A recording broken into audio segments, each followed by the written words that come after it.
nice to meet you guys. I'm here with UsvsFilm.com. Yeah, nice to meet you. Really enjoyed the film, and thanks for taking out some time to answer some questions. Pleasure. So for the both of you, where did the project start? You know, what point of the film did you guys join in?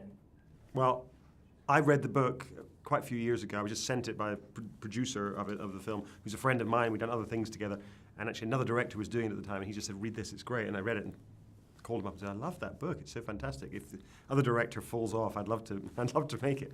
So that's kind of what happened. And then we looked for a cast for ages and ages and ages. I was looking for an unknown cast and looking for an American girl, and came here and spent weeks and weeks looking, couldn't find anyone.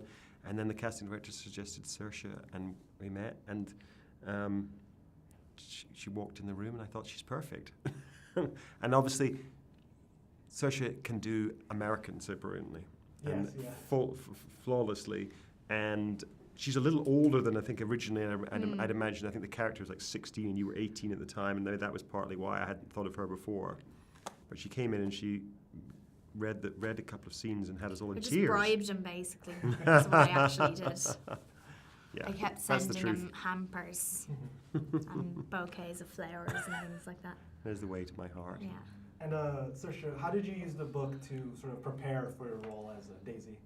I didn't use the book, actually. I found most of the time that I've preferred to focus on the script, which luckily for me has always usually been very strong and very well written from the off, you know. So I read the book after we finished filming. So it was more, I think it was more tapping into what sort of an attitude she needed to have at the start and how tough she really needed to be. And that was something that I hadn't done before and really wanted to do. So it was kind of about like getting the look of Daisy and the feel for her just by like wearing a leather jacket and having piercings in my face and all that stuff that, all that kind of physicality really helped me bring out her personality, I think. So, can you speak to that a little bit more about being this empowered, emotionally strong teenage girl, especially with such a physicality in the movie, where maybe in other movies in Hollywood in general, it's really male-dominated? What, just the fact that she's kind of at the forefront of... Yeah. I mean, it's great, you know. I mean, I feel like whenever that happens in film, it usually means that a character is interesting and very well-rounded, and that's something that I don't think it's as difficult to find that now for women. I feel like, you know, it is getting to the stage where there's some really fantastic, interesting woman roles out there. But I think the thing that always gets me, and when I look to people like Kate Blanchett and Tilda Swinton and Meryl, I feel like a lot of the characters that they play could have easily have been men as well. And that's what I like to look out for in a way, you know, someone who's just an interesting person. And I've been lucky enough to have that, so. Yeah.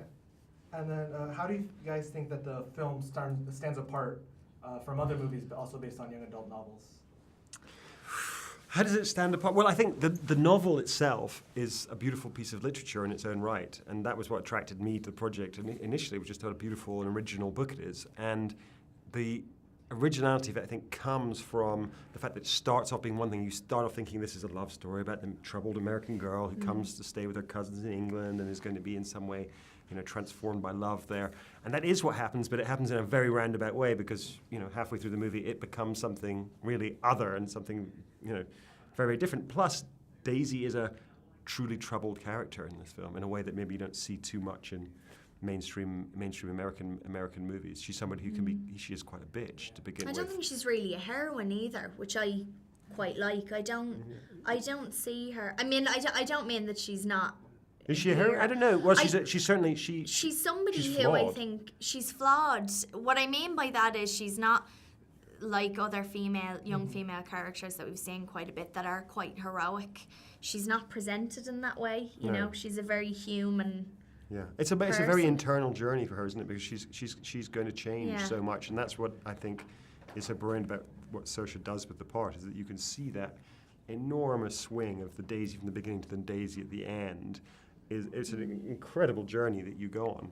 And it's a very internal thing, actually. And so despite all the events that are happening, the Third World War and falling in love and all the things that are going on in her life, actually, what the film is really interesting about, I think, is mapping this internal journey that she And I goes on. think how it's presented as well. I think between Kevin and Franz, the cinematography and the style of camera work that they used throughout the film, and how both styles really mirrored what was going on around them. I think sometimes an awful lot of these films depend on special effects or things that have kind of been made to look quite glossy, whereas with this, it almost does feel documentary-like, and it feels very raw and realistic, the way it's shot. And, we don't look glamorous. We look like we're dying, hopefully, and starving. And it looks like, as it should be. So it's a bit more realistic, hopefully. Yeah, definitely. Thank you again.